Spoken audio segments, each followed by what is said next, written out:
Hi again. This will be another video on CSS variables. So the last video we created a simple example that drew some boxes on the screen, and it calculated the size of the boxes using a CSS variable, right? So we got a variable here.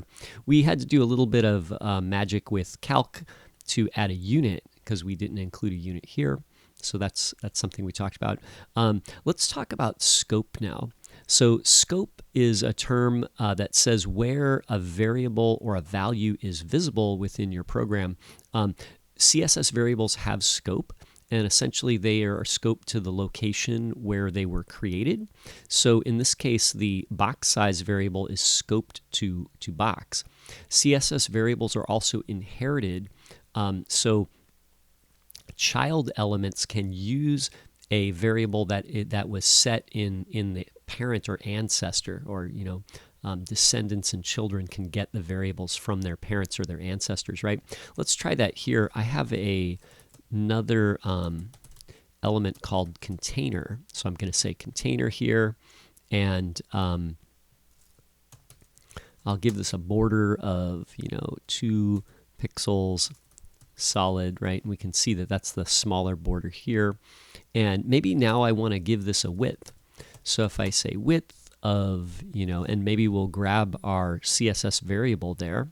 If I say width of, maybe I want to make it like twice this number. So I'll say dash dash, box size. And then nothing happens, right? Because essentially, I got to put the var around it, so actually nothing would happen anyway. But there we go. So nothing's happening, and I got var there. It's still not working, right? And essentially, like the variable belongs to the class box here, but the parent cannot see it, right? So how can we work with that? Well, what we can do is we can take the box size here and move it up to the parent, right? So now you can see that the box size has been inherited by boxes, right? So this class gets box size from container, and then container also has access to box size. So maybe we'll do a little calc magic here on this guy. Remember we said we wanted this to be twice the size there. So I'll make this 2 times in pixels. So now it's twice as big, right? And that works pretty good for us. We can also move the value up. Like if we wanted to use this throughout our document, we could use, we could define box size here on the body tag, right? So I could move it up here. Or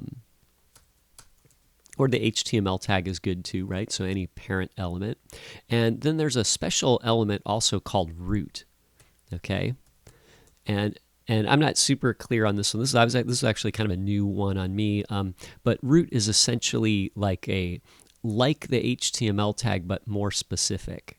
Okay, so I think essentially this is kind of like HTML root, like that.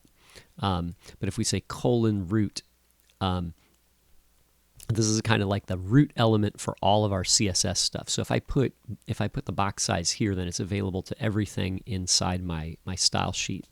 And that's kind of nice. Imagine that you could take a bunch of values that you were using throughout your document that controlled the sizes, the colors, the margins, the padding, the border size, the border radius, and you put those values all in one place, and then you calculate the values that you need, or just use the var, to get the straight value, and placed it later in your document. You could, essentially control your entire document from the very top by changing the variable values without having to dig through lines and lines of CSS code, right? So anyway, there you go. There's an example of CSS variables and talking about the scope and where the variables are visible. Okay, thanks for watching.